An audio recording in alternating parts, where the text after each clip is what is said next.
The ocean fog rolled over the base like a living thing. Boots struck the tarmac. Radios hissed. Engines idled. Another morning, another batch of recruits. But this morning felt different. At 0600 hours, a transport van stopped beside the training field. From it stepped a woman. No uniform, no stripes, no name patch. Just a duffel bag and eyes that looked like they'd seen too much. The recruits glanced at each other. Smirks, whispers. "Civilian consultant," one muttered. "A lost tourist," another joked. None of them knew the truth. No one did. Her file was blank. Her clearance higher than the base commander's. And somewhere, deep inside a Pentagon terminal, her code name flashed only once, then vanished. Silence. The instructor barked, "Form up." 4 SEAL candidates snapped to line. Garza, Hale, Parker, Cruz. All top of their class. All proud. All about to be humbled. "Today," the instructor said, "you'll be evaluated by an external observer." He gestured toward her. Garza frowned. "Her?" She didn't blink. "Observation starts now," and walked straight to the range. The men followed, half amused, half offended. Targets waited 1,000 yards away, shimmering ghosts in desert heat. Hale went first, 2 hits out of 5. Parker, 3. Cruz missed completely. Then she stepped forward. No warm-up, no scope check. Just a breath, a heartbeat, a trigger pull. Ping. Dead center. Ping, ping, ping. 5 perfect shots. 5 perfect silences. No celebration, no pride. She simply unloaded the rifle, handed it back, and said, "Winds from the west. Adjust your sights." The men stared. Garza muttered under his breath, "Lucky streak." She heard him. "Luck," she said, "is the word you use when you can't explain discipline." That line stayed with him for years. That night in the mess hall, the recruits clustered around a corner table, talking, whispering. Who was she? Rumors flew. CIA, private contractor, ex-sniper gone rogue. Nobody knew. She ate alone, methodical, precise. Every movement measured, efficient, the same rhythm as her shots. Garza watched her and finally walked over. "You always this quiet?" She didn't look up. Noise wastes energy. "What's your story then?" "I don't tell stories. I make sure others live to tell theirs." Before he could answer, the alarm klaxon split the night, a surprise drill. The base flooded with red light. Targets, smoke, sirens. The recruits scrambled into position, half awake, half panicked. And she moved like she'd been waiting her whole life for it. While others ducked, she advanced. While they fired wildly, she picked her moments. Each simulated hostile dropped, each call-out precise, calm, surgical. When the smoke cleared, she was already holstering her weapon. The commander stepped forward. "Report." Garza shouted, "Simulation complete, sir. Casualties, 0. The commander nodded, then looked at her. "You took command out there. That wasn't your role." She met his eyes. "Then you should define roles better."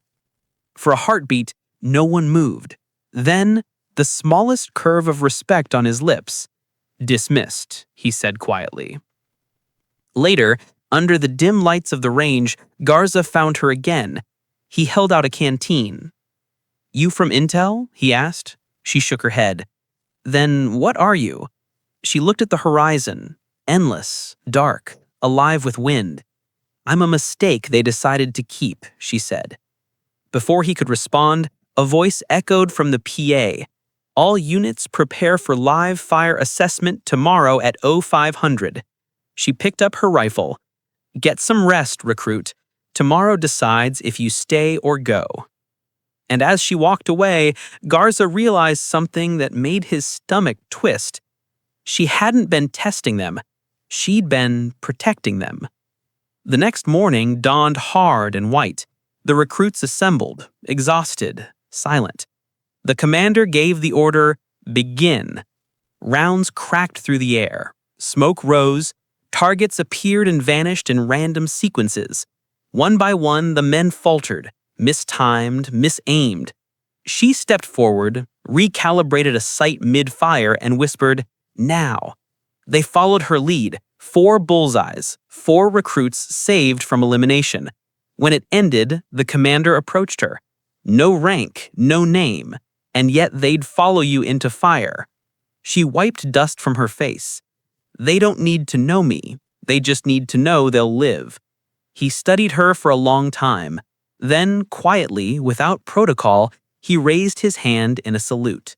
The men froze, because SEAL commanders don't salute civilians. Not ever. But he did, and she, true to her name, said nothing. The days that followed blurred together. Dust, sweat, and silence. Training intensified. The recruits ran drills till their bodies trembled. Elena, the woman they now called Silence, watched every move. She said little, but her presence changed everything. Garza noticed it first. She didn't train for speed, she trained for survival. Every action had purpose. Every mistake was a lesson carved in steel. "Speed doesn't win," she told them once. "Timing does. Timing and intent." When one recruit dropped his rifle in exhaustion, she didn't scold him. She handed him a bullet and said, "Every round has a cost. Never waste one." The men learned more in a week under her than in months of standard training.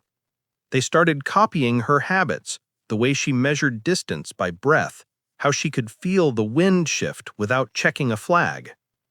Even the commander noticed it. He called her into his office late one night. "You're turning them into ghosts," he said. She replied softly, "That's the point. Ghosts survive." One night, after another grueling exercise, Garza approached her again. He'd stopped joking by then. "You ever lose anyone?" he asked. Her eyes flicked toward the desert. "One," she said. "My spotter. Best man I ever knew." "What happened?" "Bad call. Mine." Then she walked away. It was the first and last time she mentioned her past. But from then on, Garza watched her differently, not as an instructor, but as someone who carried ghosts of her own. 3 weeks into training, the recruits faced their final evaluation, a live field exercise. Simulated village, unknown threats, mission, extract hostages, and clear all targets. The commander briefed them. Non-lethal rounds, but act like they're real. Silence stood by the map, expression unreadable. She said, "Remember, slow is smooth, smooth is fast." At dawn, the operation began. They moved through tight alleys, kicking up dust and adrenaline. Garza took point, Hale covered the flank, Parker handled comms. For a while it went perfectly, too perfectly. Then a hidden target popped from the rooftop. Simulated ambush. The recruits panicked, firing blindly. One missed. Another exposed his position. Then came her voice. Calm, deliberate in their earpieces. "Stop shooting. Breathe. Count to 3. They obeyed. Even through the static, her control cut through the chaos. Target left, 4 o'clock. Wind shift 2 clicks west. Garza adjusted his aim, fired. Direct hit. "Good," she whispered. "Now move." By the end of the exercise, every target was cleared. 0 casualties. The commander stared at the report in disbelief. It was the cleanest run in the program's history. That night, the base was quiet. But inside the command tent, something stirred. A coded message flashed across the secure terminal. Operation Night Veil. Asset required. Heart, E. Unlisted clearance. The commander's jaw tightened. He turned off the monitor. "Not her," he muttered. "She's done enough." But the order came from higher than him. Within the hour, Silence was called in. She read the orders, didn't speak, didn't argue, just nodded. Garza caught her leaving with her rifle case. "Another drill?" he asked. She hesitated. No, this one's not pretend. He stepped closer. You'll come back, right? She gave a faint, tired smile. I don't come back, Garza. I just stop leaving. The next morning, the van that had brought her to the base 3 months ago was gone again. No one said goodbye. No one dared ask where she went. But word spread, as it always does. A sniper team pinned down overseas, no backup, no rescue window. Then, one by one, the enemy shooters went silent. No visual confirmation, no drone feed, just radio chatter. Unknown overwatch, precision strikes, lives saved. And one signature left behind, a spent casing engraved with a single letter. S.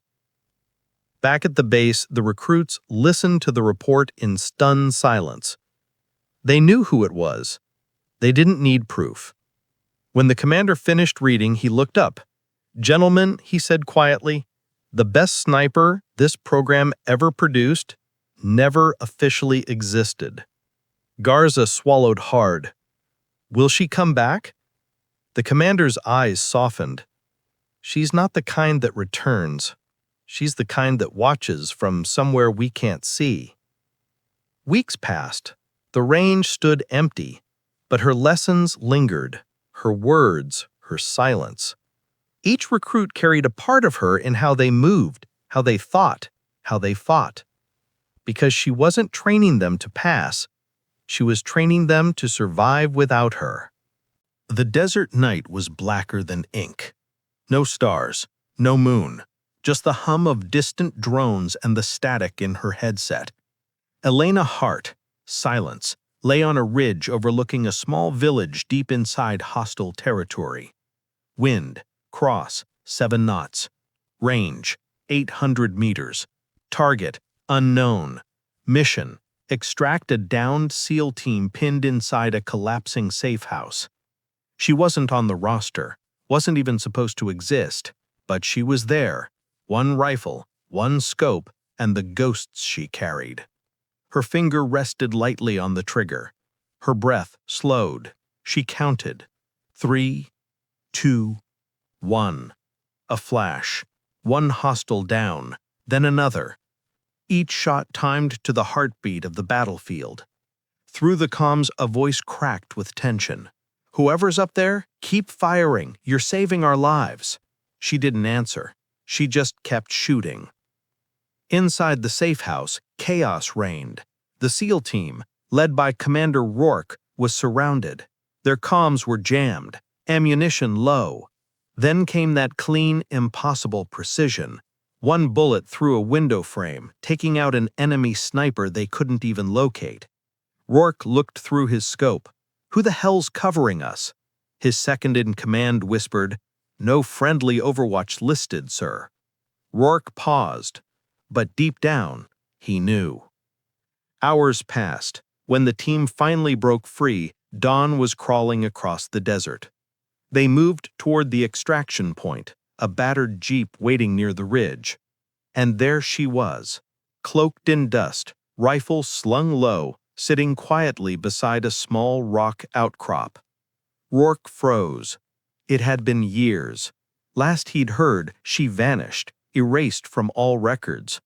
Ma'am, he said softly, you shouldn't be here. She gave a faint smile. Neither should you. He looked at the bodies scattered in the valley. You saved us. She shrugged. I was in the neighborhood. The team loaded up, but as the last soldier climbed aboard, a shell exploded near the ridge.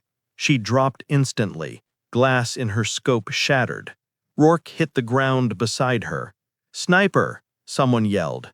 She exhaled, calm, precise. Range 750, crosswind, east. Rourke peeked up. Can't get visual. You won't, because he's like me. Then she adjusted, breathed once, and fired. The echo rolled across the valley.